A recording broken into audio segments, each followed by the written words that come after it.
Se tarda un poco para, un rato para iniciar la conferencia, pero... Ok, yo... Boa tarde a todos e todas. Muito obrigado pela presença virtual de vocês. Hoje eu tenho um enorme prazer de receber aqui para o nosso ciclo de palestras a Fernanda Valdovinos. A Fernanda ela tem ela trabalhou ela se formou na Faculdade de Ciências da Universidade do Chile. Depois fez um doutorado na mesma universidade e se mudou para os Estados Unidos, onde foi pesquisadora visitante em Berkeley e também trabalhou um pouquinho na Estação Biológica de Doñana, em Sevilla, em Espanha. Depois na Universidade da Arizona, virou professora na Universidade de Michigan Harbor, que é um grande centro para as pessoas que estudam redes de interação, é um dos locais seminais no estudo de redes ecológicas de uma forma geral, e atualmente ela está na Universidade da Califórnia, em Davis. E uma coisa que vocês verão hoje, com certeza, pelo menos uma pequena amostra dos trabalhos da Fernanda, mas uma coisa que me fascina, eu conheci a Fernanda há muito tempo atrás, num curso no Brasil, se eu não me engano, acho que foi a primeira vez que a gente se encontrou, e ela tinha aquela mistura bastante interessante de pensar de uma forma não convencional e uma combinada com uma postura profissional que era uma força da natureza. Assim, ela tinha uma intensidade na forma como ela pensa, na forma como ela trabalha, na forma como ela investe no seu trabalho, e isso se mapeia nos estudos. Os estudos da Fernanda são sempre estudos que te levam a pensar numa forma não convencional em coisas que você já pensou, ou a pensar pela primeira vez em assuntos que você nunca parou para prestar atenção.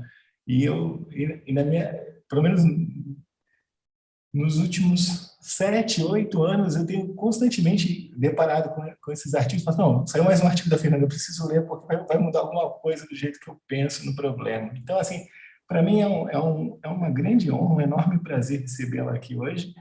E eu vou ficar quieto, porque eu já falei demais, como sempre. Fernanda, a sala é sua. O importante, a palestra será ministrada em inglês, o que não penso ser nenhum problema para vocês. E no final das palestras, quem quiser fazer perguntas, se tiver dificuldade de fazer perguntas em inglês ou espanhol, ou portunhol, que é a nossa língua nativa unificada,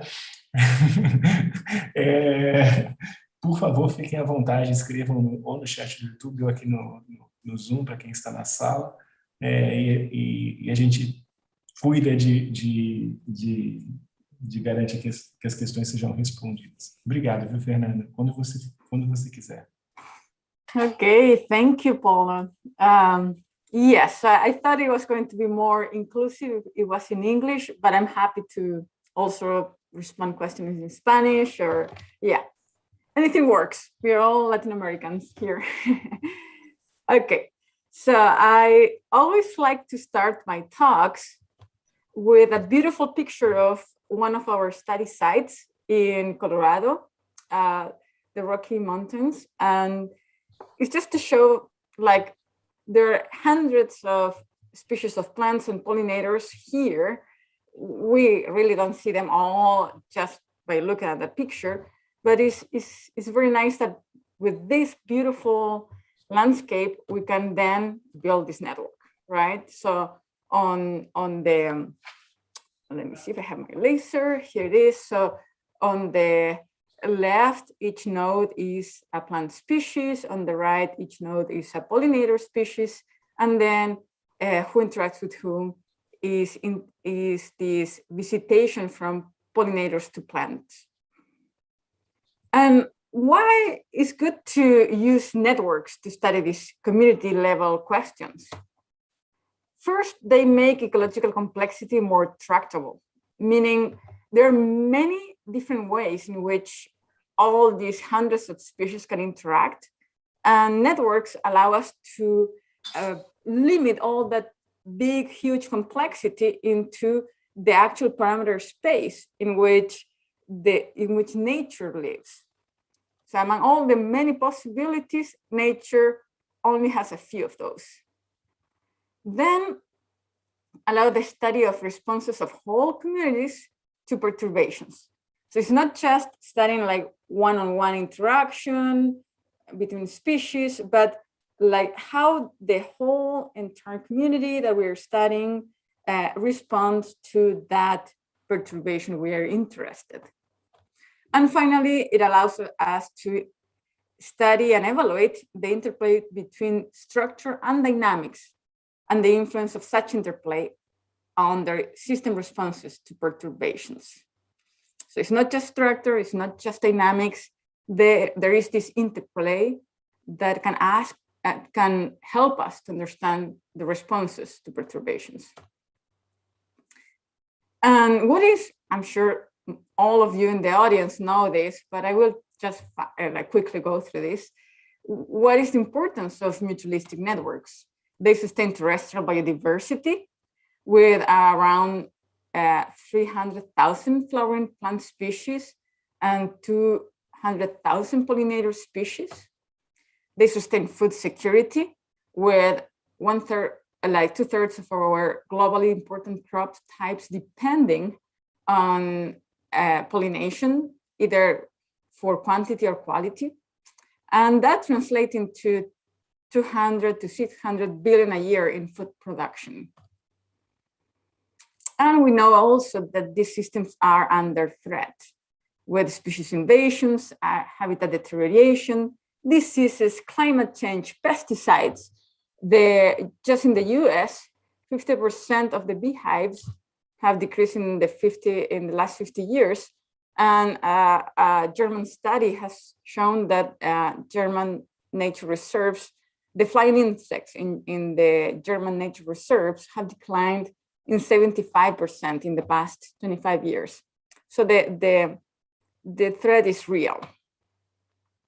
And what we have learned with this mutualistic networks theory.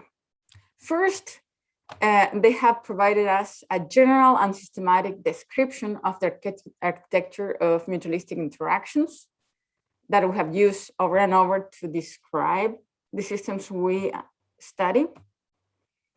And it has also provided us a framework to study the stability of complex mutualistic systems and have helped us to evaluate the effect of network structure on network stability.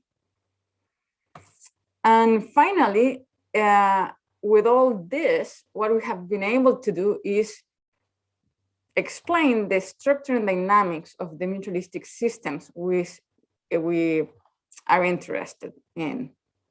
And prior to this mutualistic networks theory, we didn't have like this framework that unified all the different types of mutualism in one type of way of studying them. It was very like fragmented in the literature, like people studying plant-ant interactions, people studying pollination, people studying mutualistic interactions in the oceans. We're not really talking together, talking to each other. So, but I want to, from explanation, I really want to push the discipline to prediction. And the way I will define prediction in this talk is a statement about what you think will happen in the future based on a model. And this model is going to make a prediction a priori. We are not going to be fitting data in this case. And what I have in mind doing this is that from theory, you can make predictions predictions can be tested with experiments, which can guide to new observations, which can produce more theory or improve theory we had before. And I have discussed many great work in the literature in this review paper in Ecology Letters. If you want to know what others have done in this realm of prediction, you can look for those studies here. And in my talk, I will focus more on what my lab has done in terms of predicting the dynamics of mutualistic networks. And in this talk, this is the outline of my talk. I will first show how a model that is about the dynamics of plant pollinator networks is capable to predict foraging preferences in our study system in Colorado. Also, predict invasion success and impacts on natives. Then predict specialization in plant pollinator networks as well, which was corroborated just recently with pollen data in the UK and Michigan. And finally, some ongoing work in terms of how climate change can, better put, is how plant pollinator networks can respond to climate change via interaction rewiring. So everything starts here for me with this debate in terms of the effect of nestedness on network stability. That was about the time I was an undergraduate and a PhD student later. So some groups said that nestedness stabilizes mutualistic networks. Some others say destabilizes. And so let's start. So that was kind of like the first question I was interested in. And so for people who don't know what nestedness is, I'm using this matrix here. It's just a toy matrix in which the pollinator species are sorted from more generalist to less generalist, more specialized pollinators in the columns, and plant species the same from more generalist to more specialist species in the rows. Green cells mean that there is an interaction. So you see that in a nested network, the interactions of the most specialized species are a subset of the interactions of the most generalist species, both for plants and pollinators. And as just to keep illustrating the concept, this is a non-nested network with the same number of interactions. Why we care about nestedness? Because it has been shown that about 80% of observed empirical networks exhibit this pattern. And to show the same matrix, but in a graph, in a network, here is again the interaction of the most specialized plant, which is this bumblebee, is also an interaction of the most generalized plant species. So what happened with this interaction pattern? We have that all these plant species are sharing the pollination services of this bumblebee, the generalist pollinator. So there is a high niche overlap for those pollination services.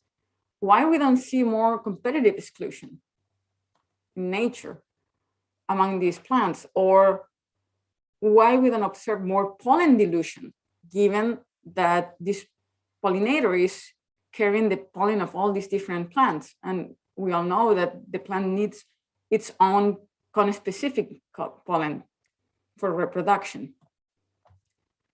And on the other side, on the flip side, we have that the floral rewards of the most generalist plant is shared by all these pollinator species. So again, there is a high niche overlap among pollinator species for floral rewards. Why we don't see more competitive exclusion among pollinators?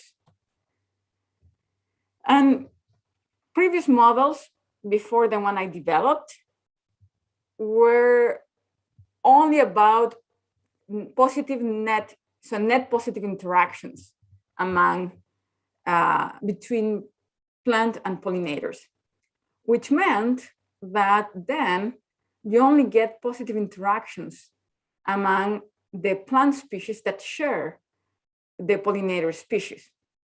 So the more plants, the more pollinators, the more pollinators, the more plants.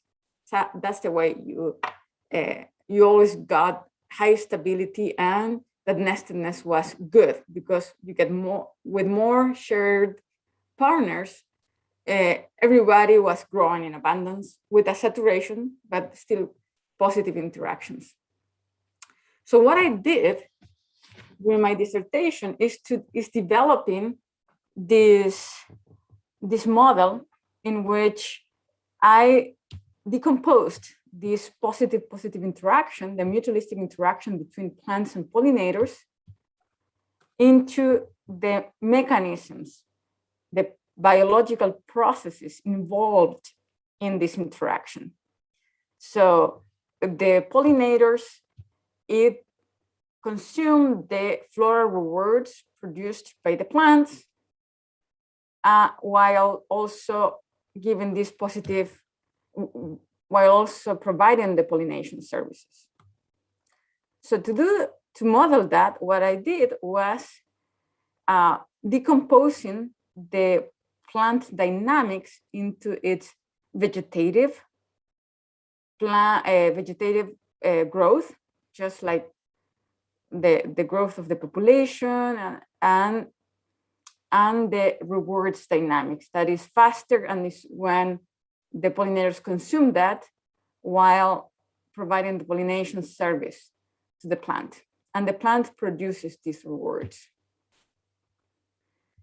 By doing that, by decomposing the dynamics of the plants into the vegetative dynamics and the rewards dynamics, I was able to incorporate adaptive foraging, which is defined as this pollinator, for example, able to assign higher foraging efforts on plants that have more rewards available and lower foraging efforts on plants that have lower rewards available. So here is the model. Each plant species in the network has its own dynamic equation for its vegetative growth. Also, each plant species has its dynamic equation for the dynamics of the rewards. Then each animal species in the network has also a dynamic equation for its population growth. And finally, each interaction is also dynamic with the following idea. So the foraging effort of animal J on plant I will increase if the food intake from plant I is larger than the food intake the pollinator receives from an average plant in its diet. So if this is higher than that, then this foraging effort will increase, and the opposite, meaning if the food intake from plant I is lower than the average in its diet, this is going to decrease. Then you have the quantity of visits, in which is a function of the abundances of animals and plants, foraging efficiency, that is mostly like the flight efficiency of the pollinator to get to the plants, and then this foraging effort, or you can also think of it as preference of an animal J on plant I. That is the quantity of visits. Those quantity of visits account for consumption. So the animals consume the rewards of the plants, and that consumption increases the population size of the animals. And those same visits are the ones that allow for reproduction in plants. And among those visits, then you have higher visits. Those visits are going to be converted into pollination events, and those pollination events into the production of seeds. I need 1 second. My cat needs me to open the door. 1 second.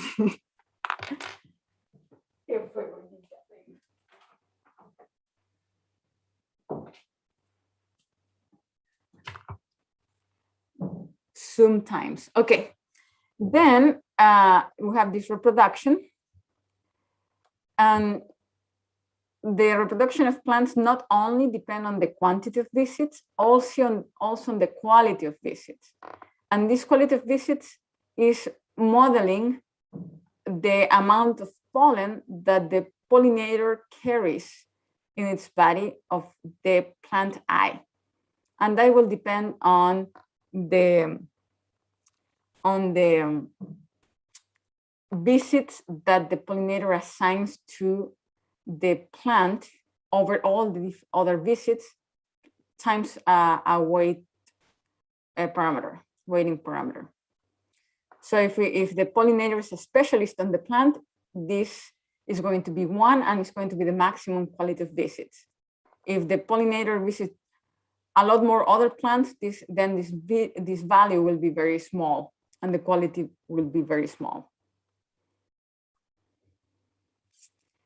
Okay, so that is the model. And to evaluate our questions, what we did is in silico experiments, we generated thousands of networks of varying nestedness and network complexity, run the dynamics without and with adaptive foraging. Here, I should mention that without adaptive foraging, the pollinator will assign equal amount of effort to each of its plants in the diet. So if a pollinator visits 3 plants in the network, then its alpha, the foraging effort or preference, will be 1/3 to each of the plant species. Then what we have here is that we analyzed species persistence, abundance, reward abundance, foraging preferences, the alphas, and pollination events in all our simulations. These were the response variables. These simulations meant in between 40 to 200 species in the network, 90 to 450 pollination interactions, 140 to 700 differential equations. We did a lot of sensitivity analysis to make sure that our results were robust to differences in parameter values. And then more recently, I've been able to, with a collaborator, Robert Marsland, we're able to demonstrate mathematically using graphical analysis that these results are general. And I will show that paper later. So what we found in terms of the effect of nestedness on the average persistence of the networks. So we found that, I will just give you the results right away, and then I will show the graph. So first, adaptive foraging reverses the effect of nestedness on species persistence. And we will see it here. Without adaptive foraging, in all networks, in plants and animals, you see that the effect of nestedness was that it reduced 20% the average persistence of the networks in 20%. But with adaptive foraging, nestedness increased a bit, not a lot, but like maybe in 5%, the average persistence of all species in the networks. So this might be a resolution of the debate. Nestedness destabilizes or unstabilizes the networks depending on adaptive foraging, depending if the pollinators are able to assign the foraging efforts depending on the rewards available to them in the plants.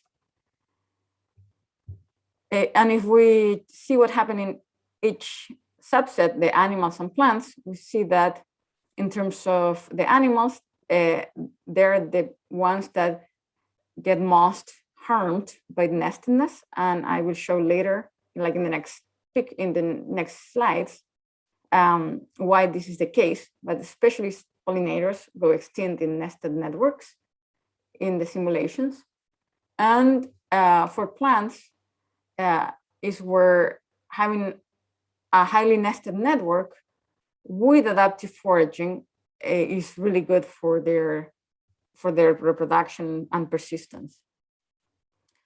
And that means that adaptive foraging may explain why nested networks in nature can persist.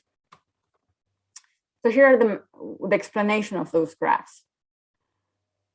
Without adaptive foraging, as I said, each pollinator assigned the same preference or foraging effort to each of its plants. So for example, this pollinator has 3 plant species, so assign 1/3 of its foraging effort to each of the plant species in the network. The second pollinator has 2 interactions, so it's 1/2 to each of the plant species.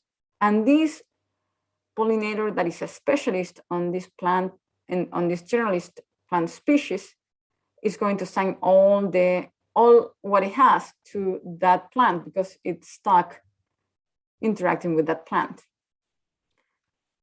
So here is the distribution of rewards available to pollinators with this type of visitation distribution. So this generalist plant has very little rewards available because it receives many visits. So the pollinators deplete the rewards to very low levels.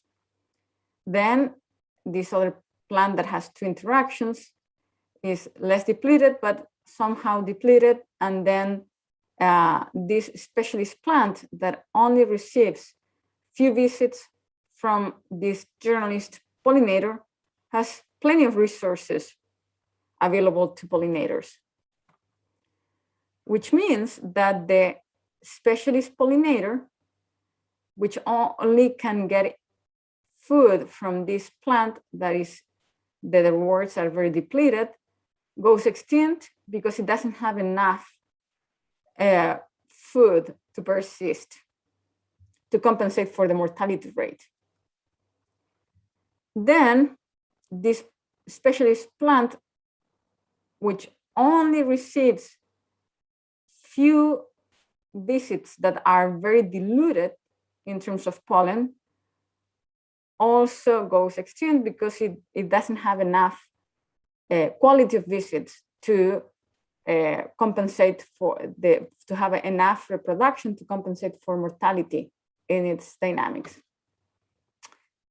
Okay, so now with adaptive foraging, why we get more persistent networks with adaptive foraging.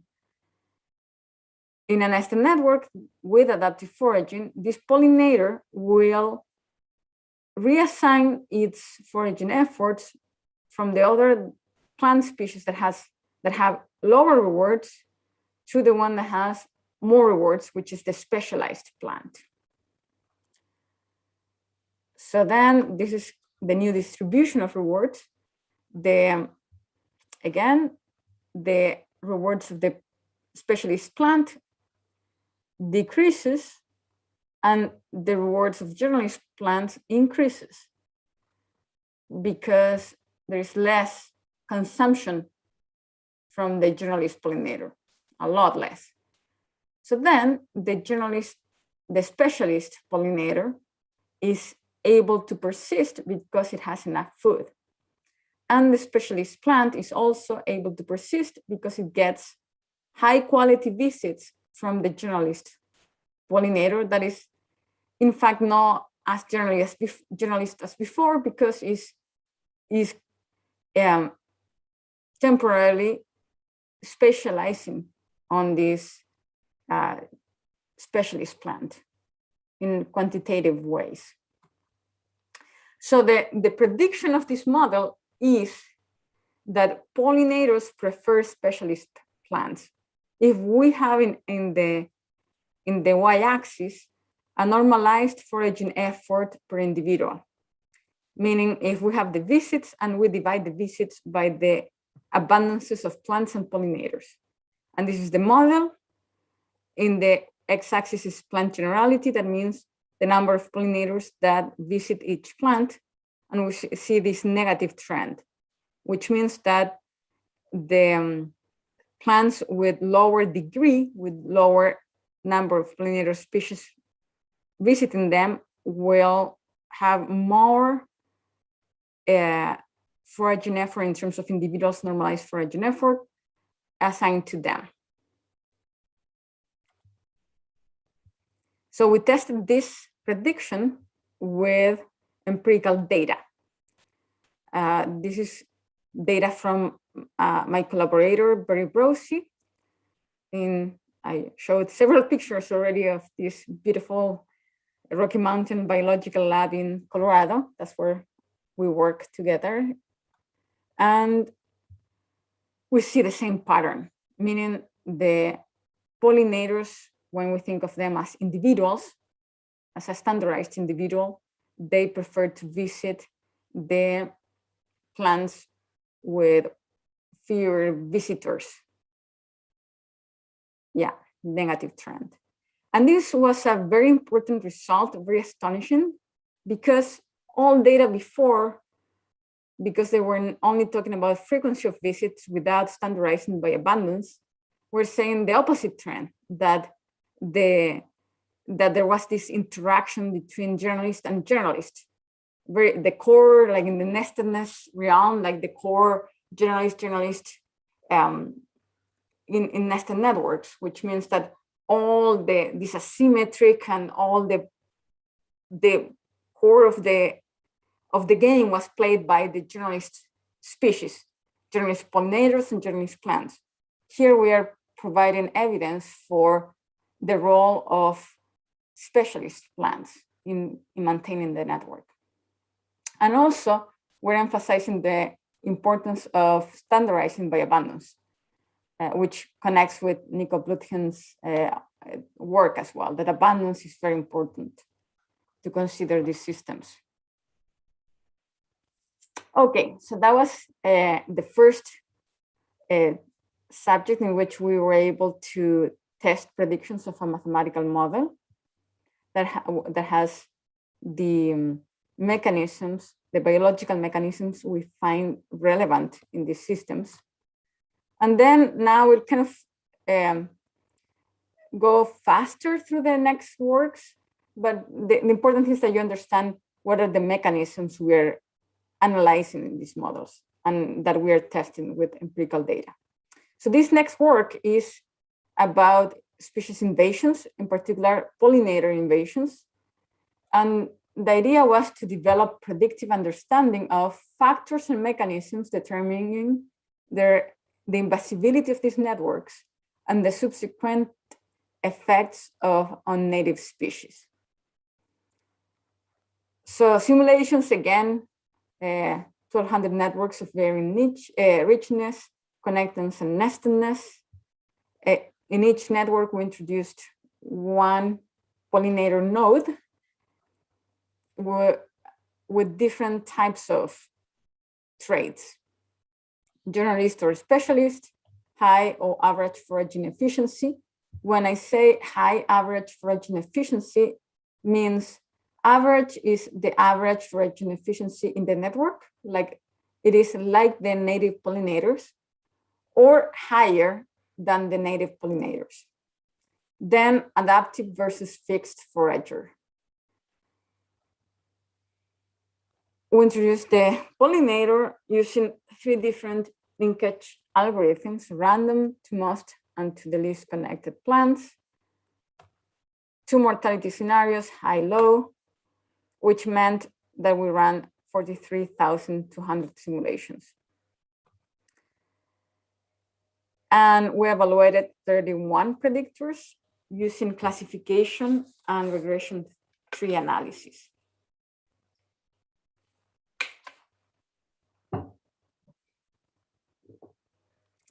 I will tell you the end of the story right away. So for invasion success, the most important predictor was, and clearly was, this high foraging efficiency. If the pollinator was a highly efficient forager, it will always invade. And then for the effect of these invaders, then it depended on the networks, on the network structure. So not always these highly efficient foragers would harm the native species. It will depend on the network. So that is what I just said.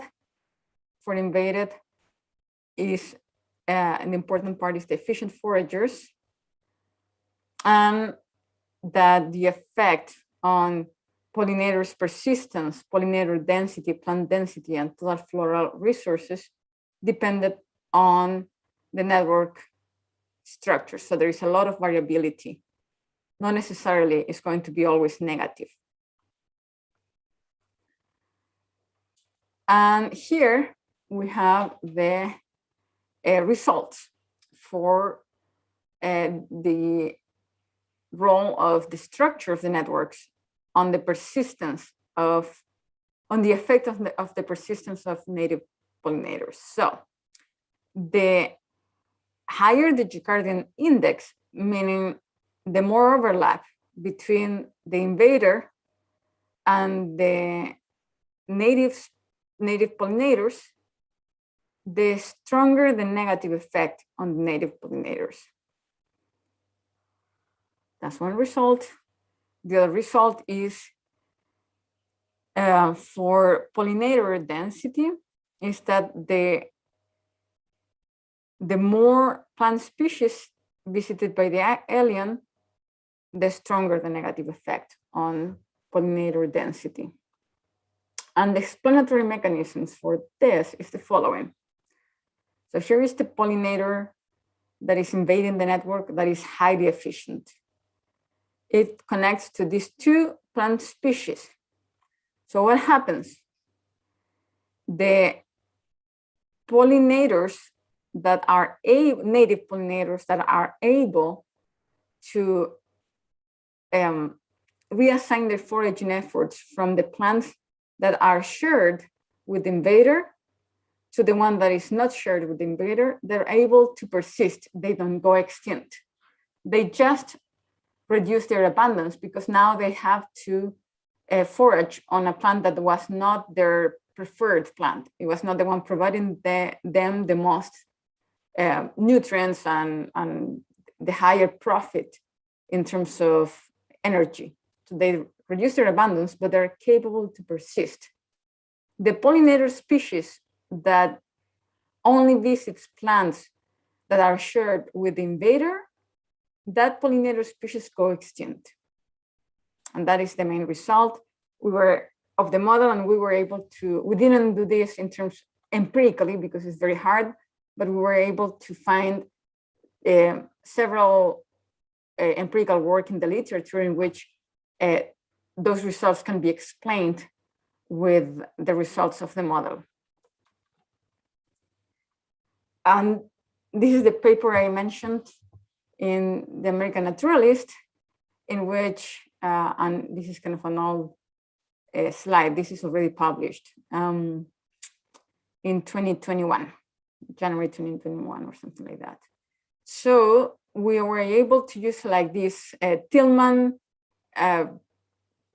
graphical approaches with the R star, if you're familiar with that, to show that all our results I showed at the beginning, together with invasions, results in the effects of pollinator invaders on the networks, all those results are general and strong to differences in parameter values.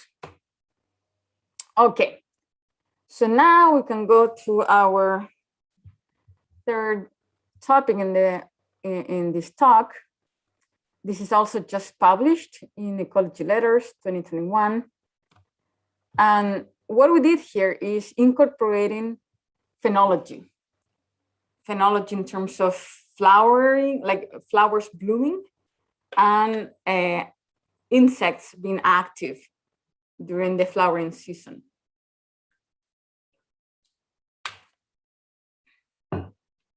And phenology has been very elusive to be modeled. It's kind of a lot of complexity to be added to a model that is already complex because it's a network.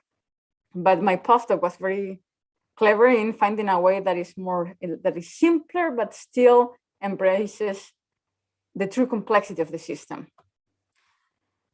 The way to model phenology in our work was that the floral rewards, you know that there is this R sub I that I showed at the beginning. It had this production rate, and that production rate is what we make seasonal by a function. And we call it the floral rewards production rate. So we can model when it's low and when it's, so this is off season and then in season. Same we were able to do with an active flight period in the pollinators. So the visits had also like one that was in season or off season, and that is for the visits and also for the preferences. So when they were not active, they're just not flying around. They're somewhere else. You don't want to kill them in the model because they're somewhere else. It's just that they're not active. And with that, we wanted to evaluate the effects of low complementarity and high complementarity.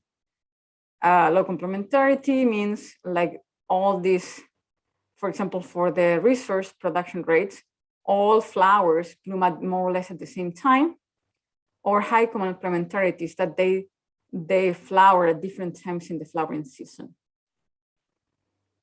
And to run this model, we started with a fully connected network.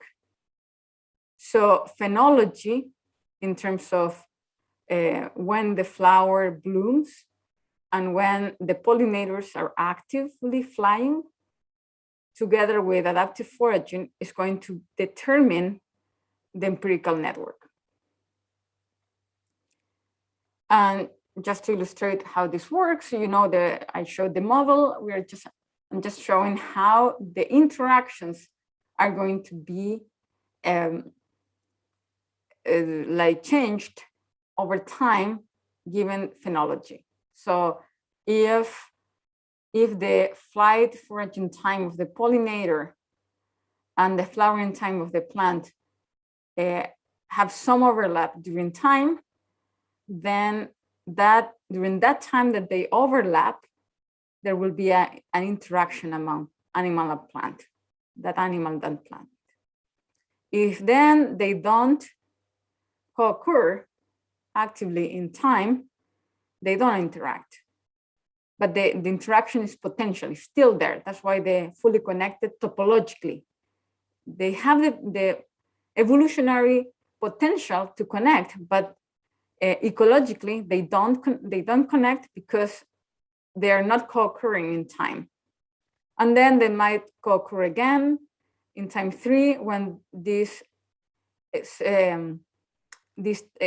flight time and flowering time co-occur in time, and there is an interaction there, an active interaction.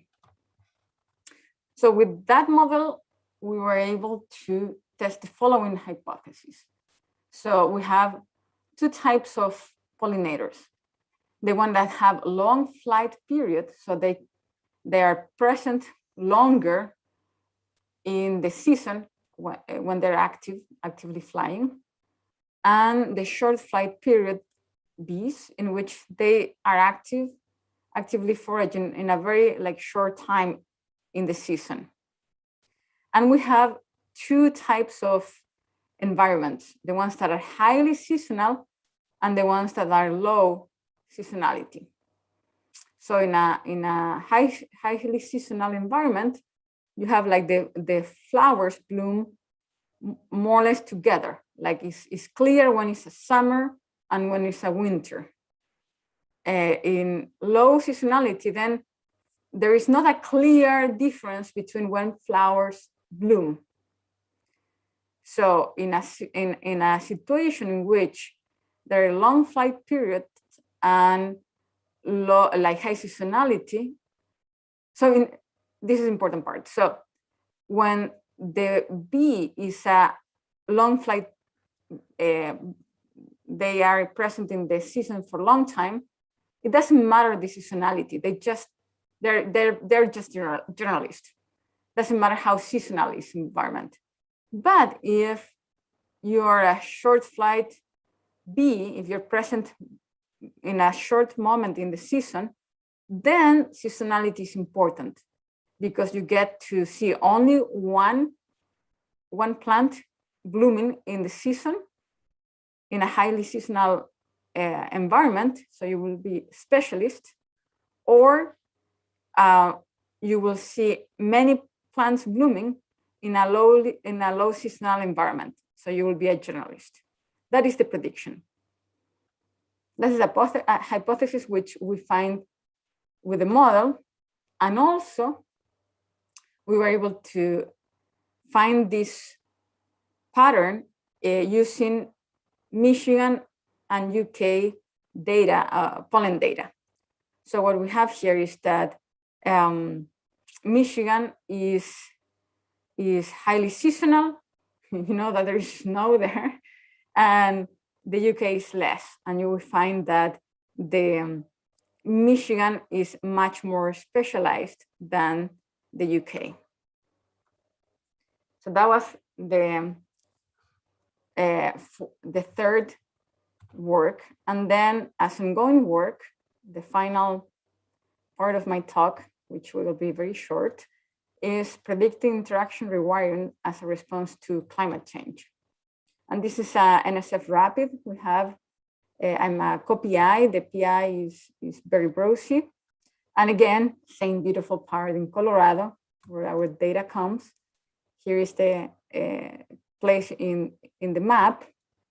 And what we have here is that, I should, just 1 second.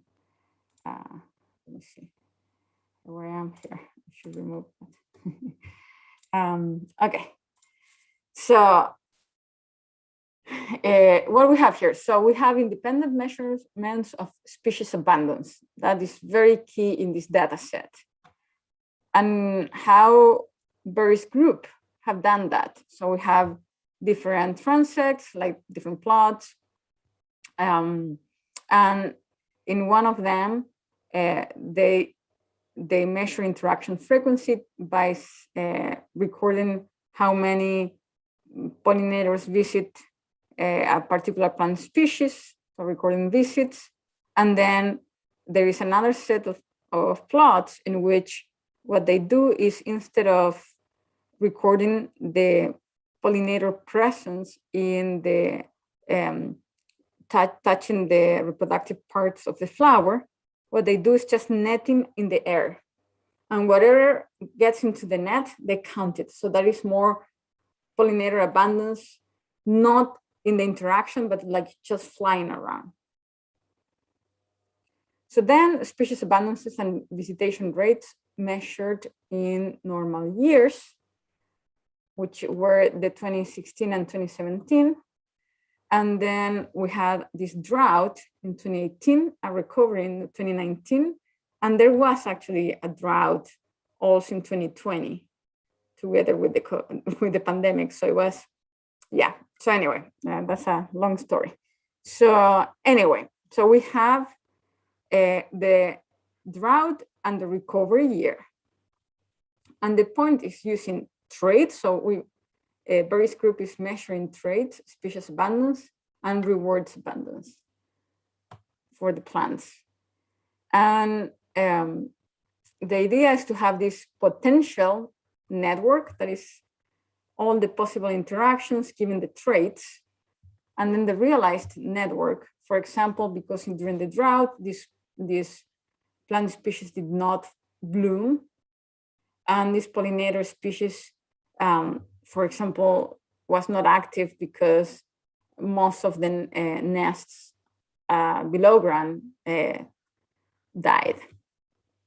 So then the realized network will be something like this in response to the perturbation, or like that when recovering from the perturbation, which is the drought.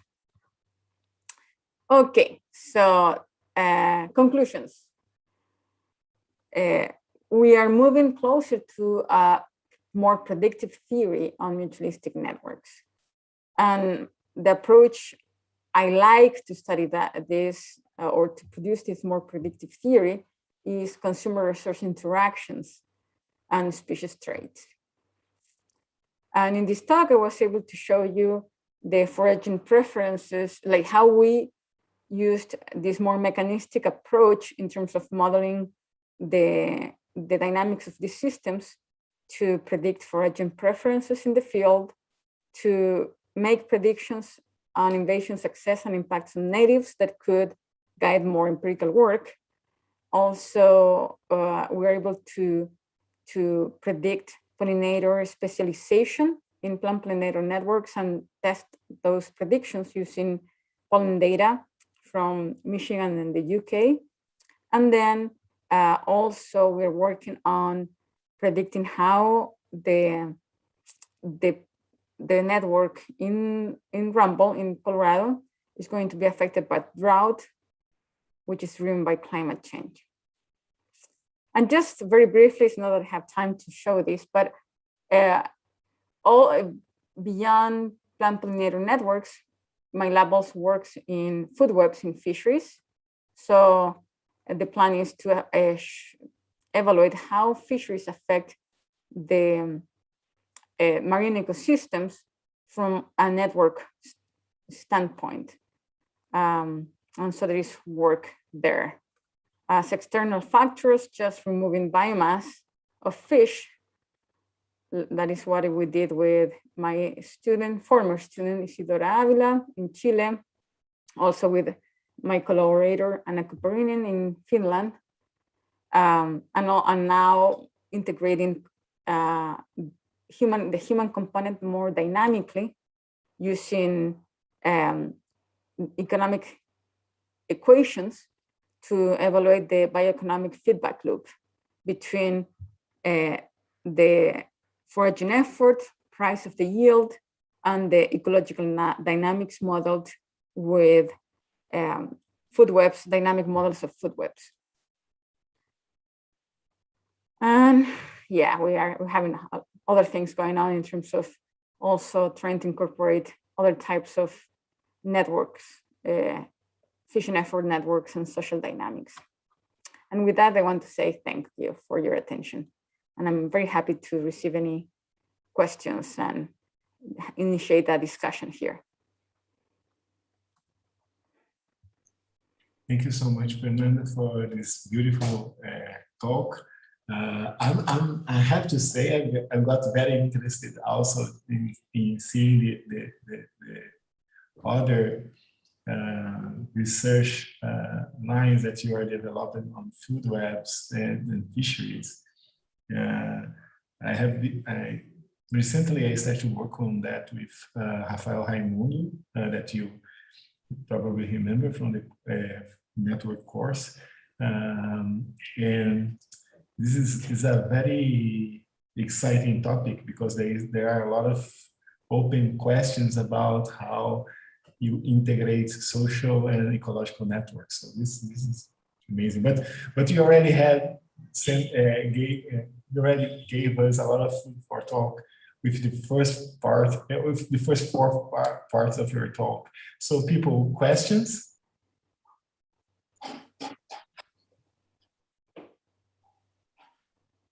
Rafael, please go ahead. Can you hear me? Sorry. Yes. Yeah. Yeah, this is the top question, the first top question. Fernanda, thank you very much for your presentation. So it's amazing. I'm really like opening up a lot of inquiry avenues in my hand now.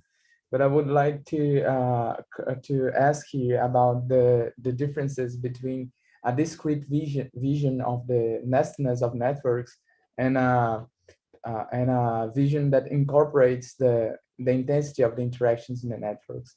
Because I understood from the first work that you showed that when you have a vision that incorporates just the presence or absence of interactions, you can record a nested network.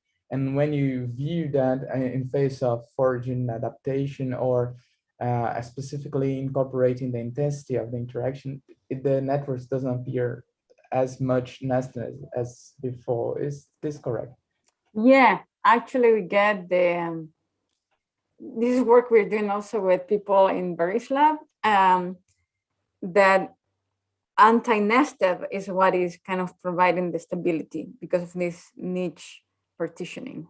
So yes, it's topologically nested because of the presence or absence of interactions. But if you see what, if you track at least per individual, right, like per average individual, you track the stronger interactions for them is going to be anti-nested. And just a small question on that, are the generalists normally the most abundant there? Yeah. Usually they are, not always, but that's kind of like the trend. Yeah. Okay. Thank you very much. I have a comment related to that. When you say anti-nestedness is sort of a niche partitioning. Yes, niche partitioning. Yeah. Yeah, that's so one way that I found particularly good to visualize that is as if you slice off the quantitative matrix. So you apply an operator and you start with zero. So any interaction, any event is an interaction, is a link. And then you start to move that up and focusing on the key resources for, in this case, each species. We did that with sea otters and in individual-based networks. Yeah, in a paper with Tim Tinker, Jim Estes, Mark Novak, and others. And it was funny because it's quite similar. Remember? Yeah. The network, the binary structure is highly nested. And then when you start to slice off the matrix, so you're just keeping the core resources for, in this case, each individual, you end up with a highly modular network, in which essentially small groups of individuals are feeding on particular resources. And in this case, we understand really well what's happening because they specialize through learning on how to use those resources. The mom teaches the offspring how to use the resources. And then we have some, and then I will just jump in and ask my question, and then Juliana, you're the next, okay? It's just because I'm talking too much. Sorry about that. But one possible interpretation to these other resources that they are using, like these peripheral resources, and I think the same would be valid for species-based networks, is that they are not actually resources that the individual or the species rely upon most of the time, but they are like fallback resources that they can move to them in the times of scarcity, or because there is some very particular kind of resource that they need to get from that particular plant, or so on. So I think that at least the fallback dynamics will be, and that's my question. So the fallback dynamics when the species move to a peripheral resource in situations of scarcity. This will be reproduced by your model, isn't it? Like this will be essentially the adaptive dynamics. Yeah. Yeah. Okay. Nice. Juliana? Paula, send me the paper with Mark Nowak. Yes. Yeah. Do you know Mark from? Oh, yeah, I know him very well. He was in the course as well. Everybody was in that course. I know, right? Yeah. And Flavio Marchitti is also authoring that paper. I'll send you later. It's a 2012 Ecologia letter paper. I'll send you. It's good to visualize, like by slicing off. What I think that I gain is that you made a plot with we use two macroscopic indexes, Nestedness and Mutualistic in this case, and then you're in the x-axis, you are slicing off the matrix. So imagine that matrix is a 3D structure, and the peaks are the highest interaction strengths, and then we are just slicing that matrix.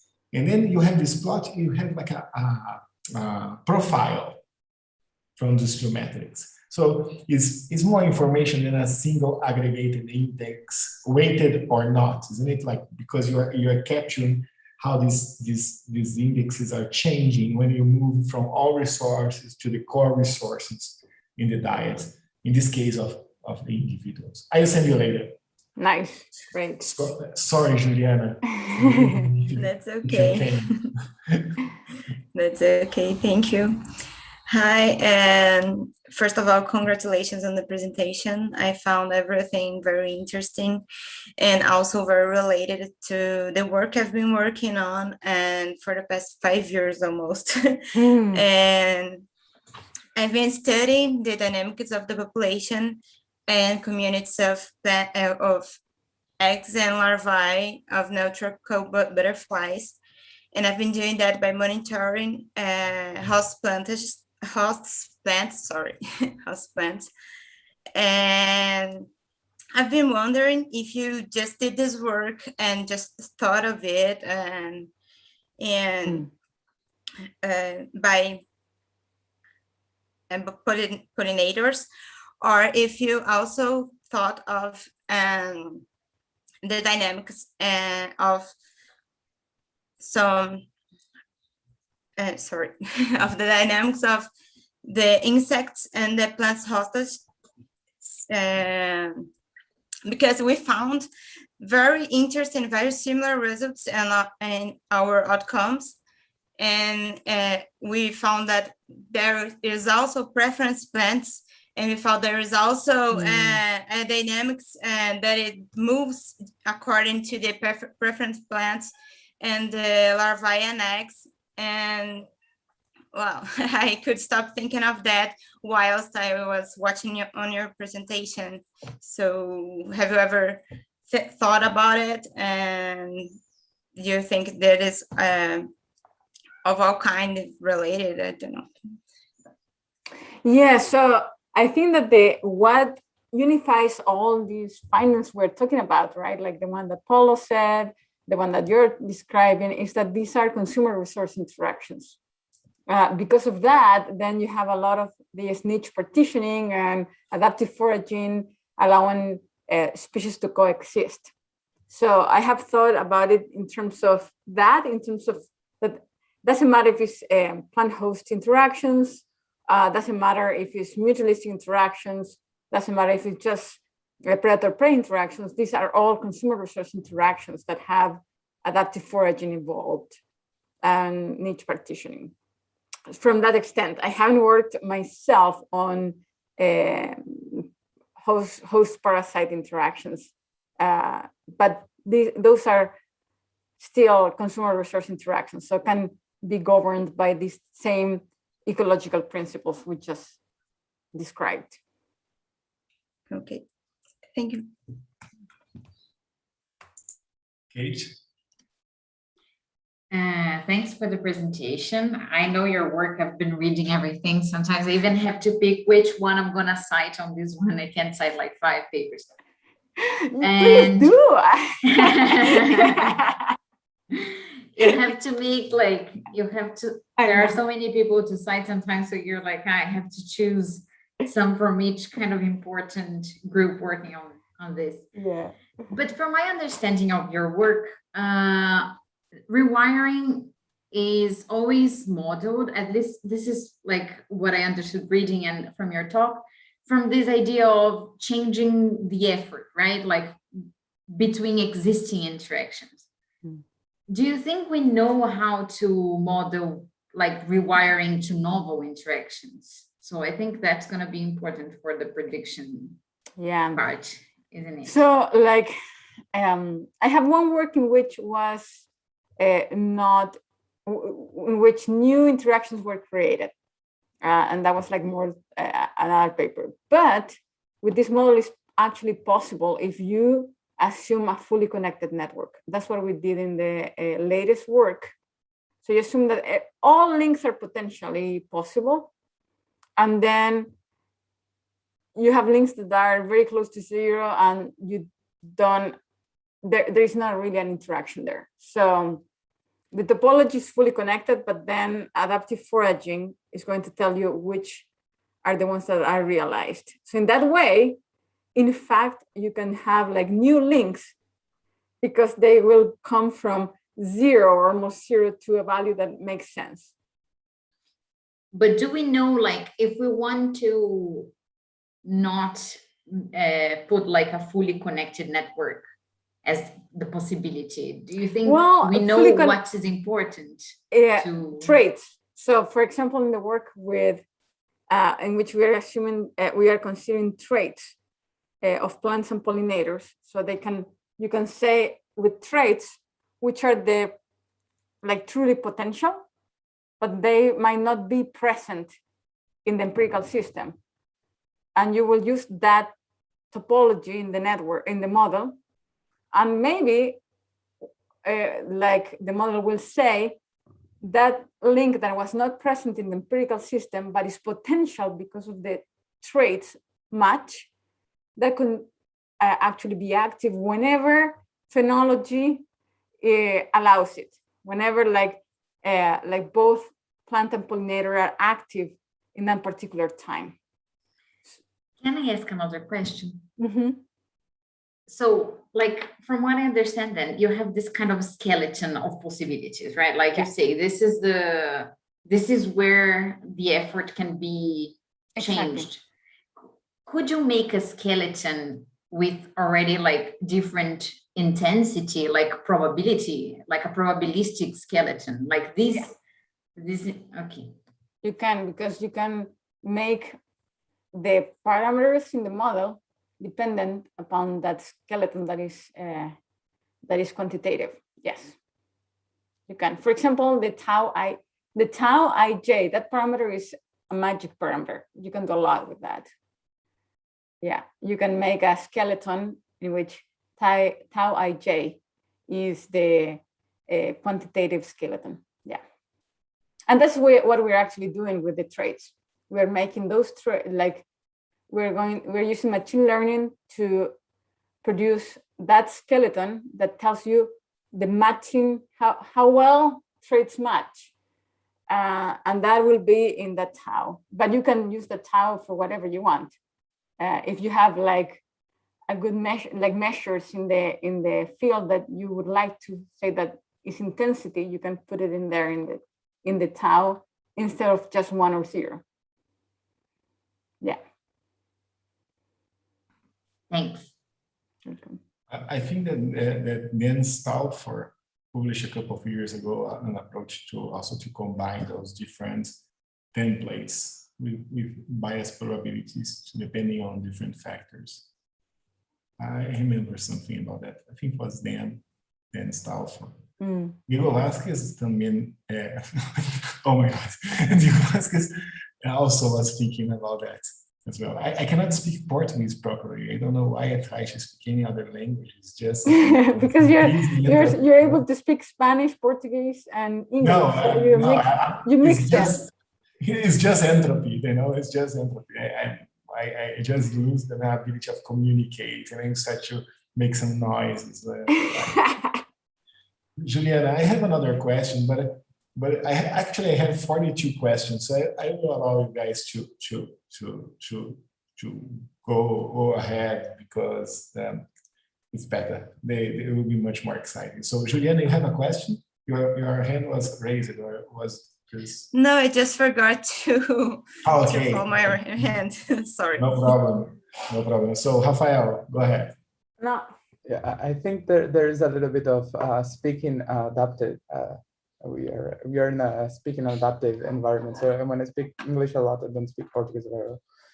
But I was Fernanda, in the part that you showed about the phenology, did this work incorporate a little bit of an interface between the ecological and evolutionary frameworks, in which you allow the insects, for instance, to arrive a little bit early or leave a little bit later, and did that impact? Because I remember some works that seeing that the birds, for instance, are trying to get earlier and earlier in the season, because then they have some advantages. Did your work incorporate this? Yes.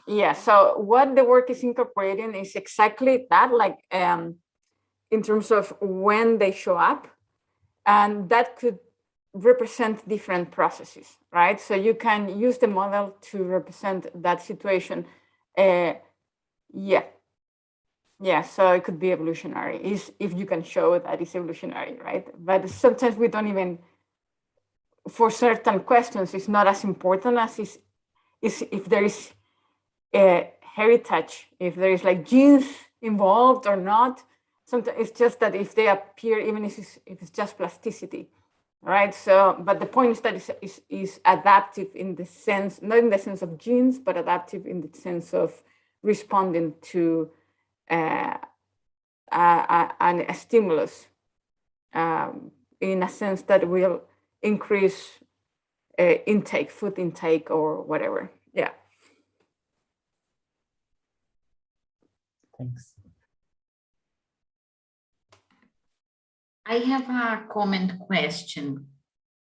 So going back to this idea of like being able to predict new interactions, I think it would be nice if, like, together with creating this skeleton based on traits, this quantitative skeleton based on traits, see whether there is something you can extract from the interaction network that correlates already, like with the suggested interactions based on traits, right? Because if you think that interactions happen partially because of traits, maybe some information could already be extracted from the existing network structure.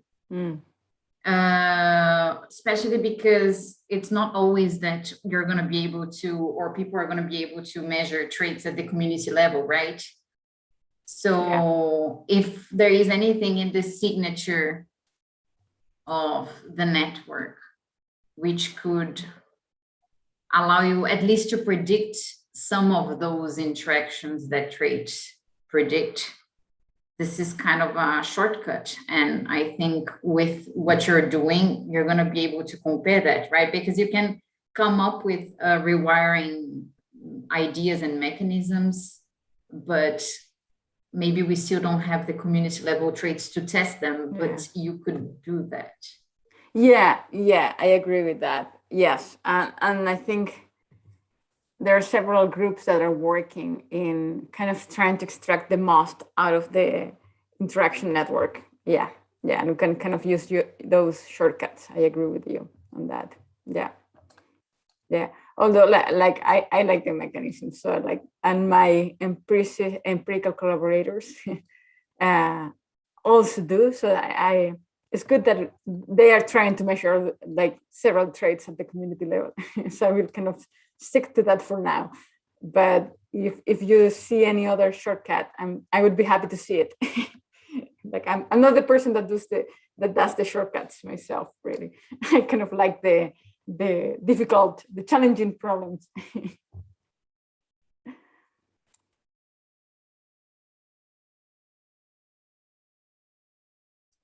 Mais perguntas?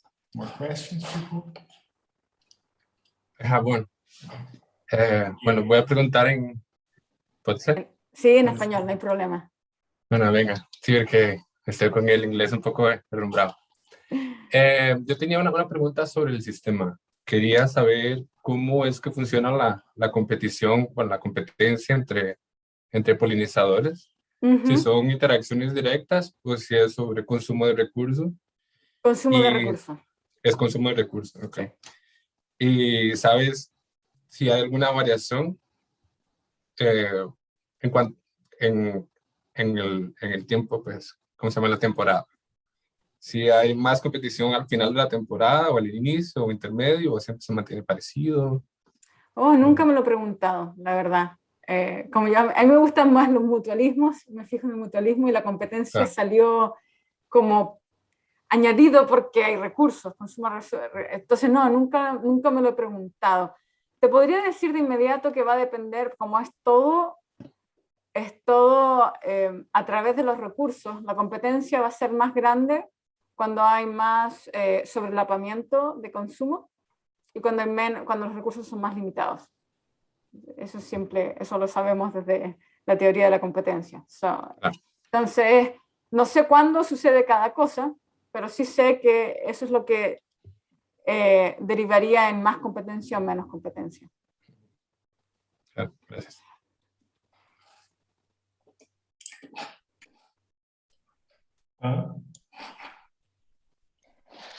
So, hello.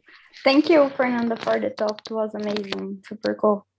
So, I was wondering, how do you think these kind of network patterns and the network dynamics will change as the demographic effect of the interaction is not the same? Like for the plants, you will produce more seeds in a different rate than for the pollinators. So even though they're mutualistic, the effect of the interaction will be in different intensities. So how would these change these patterns or the dynamic that we can see in the networks? The model already assumes that those are different. And the pollinators are affected much stronger than the plants. That is an emergent property of the equations. So if you remember the equations, the visitations depend, like there's a frequency of visitations, and those also are multiplied by the quality. And so in general, what happens is that the plants in general do fine without if they get a little pollination in. So they're not very dependent on the plant and the pollinators unless there is a threshold of quality of visits. So if the quality of visit is below that threshold, then the plants go extinct. But as long as it's above the threshold, then they just get to the density they would get with more or less pollinators, which is based on biology, right? So as long as you get your ovules fertilized as a plant, you don't care about the rest. It's just the reproductive part of your life. Then as a plant, the other things that are important is, for example, competition with other plants, and that is part of the model. So as long as the threshold is, the quality of visit threshold is achieved, then the plants, the population dynamics of the plants is governed by other components. But that's not the case for the pollinators. The pollinators need the food to survive. It's interesting because I kind of think like the opposite, because I can understand that the plants will be selfing and they can have reproduction. But I was thinking more about the quality of the reproduction that would be like much more increased for the pollinators, but the pollinators could have food for, different sources and things like this. So plant ecologists will tell you the opposite. Will say like reproduction is just a little part of the plant's life. They need like to have survival is very important, like especially from seedlings to adults. Survival is really, really important for plants. But still we have, if these are still obligate plants in terms of biology. So if all their pollinators go extinct, the plant will go extinct. But if only like a couple of them go extinct and they still have receipts from others that are have a high quality, then they will persist. But if the quality of visits are low, they will go extinct. So it's all about getting at least one pollinator species that is good pollinator for yourself, if you're a plant. Yeah. Okay, cool. Thank you. Welcome. Okay, I promise, Fernanda, this is my last question by now.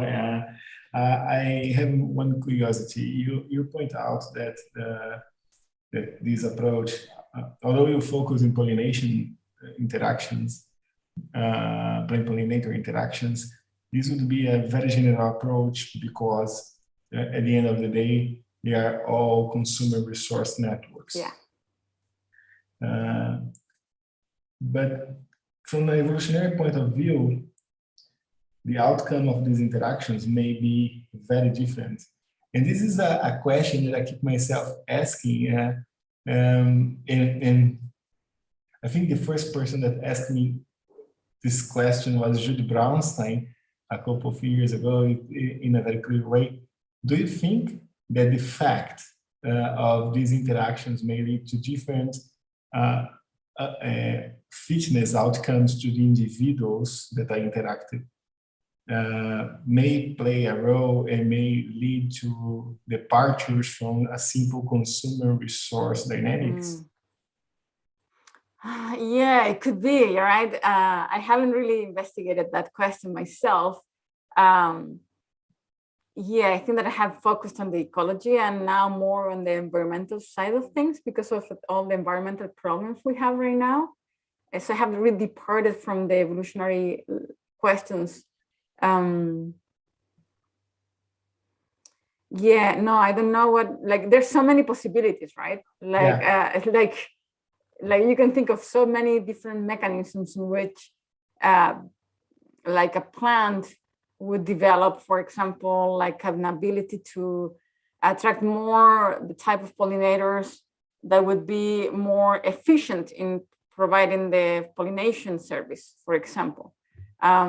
Yeah, so I think that is a question that like we need longer than 1 more minute to go.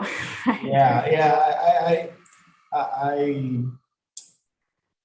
I have to say I don't think that there are differences in structure, or at least not in the nestedness versus modular structure. I don't think that this will map with different evolutionary outcomes. I think that this was a bias of the type of networks that people analyze in the beginning, like they're comparing plant pollinator networks and label that as mutualistic networks, and against antagonistic networks are plant lepidoptera interactions. There is a very particular type of herbivory or plant beetle interactions, and the diversity of structures are pretty high. I mean, you can end up with very fragmented networks, disconnected networks in both antagonisms and mutualisms.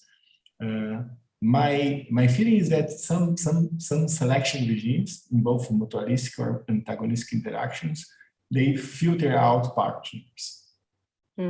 So at the individual level, and this might be the outcome of an evolutionary race or simply a complex handshake among mutualistic partners. But at the end of the day, they lead to very similar structures, network structures. But networks are models anyway, right? So like the model you build depends on the question. So it's like, I don't think that they're like just like real things out there. It's our model of the system. So models just play a role for the question. Yeah, the function, the aim of a model is to provide insight, it's not to reproduce reality. Reproduce reality is the reality is out there. We don't need to reproduce reality. Right. But I think that your consumer resource description, this kind of Peter Abrams-like description of the system that you use adaptive dynamics, no matter if it's evolutionary or not, this is a really neat way of creating a template. Yeah. In which on how would you expect if the players could do adaptive UI of their interaction. So I think that this will be I think this is a very exciting way of looking to how these networks be organized through face, for example, environmental change. Mm-hmm. Great. So I think we are running out of time. Mm-hmm. So yo voy a cambiar para portuñol. Fernanda, muchas gracias, foi sensacional. Espero que podamos falar mais sobre redes ecológicas em um futuro próximo, que saiam na conferência ou em curso, né?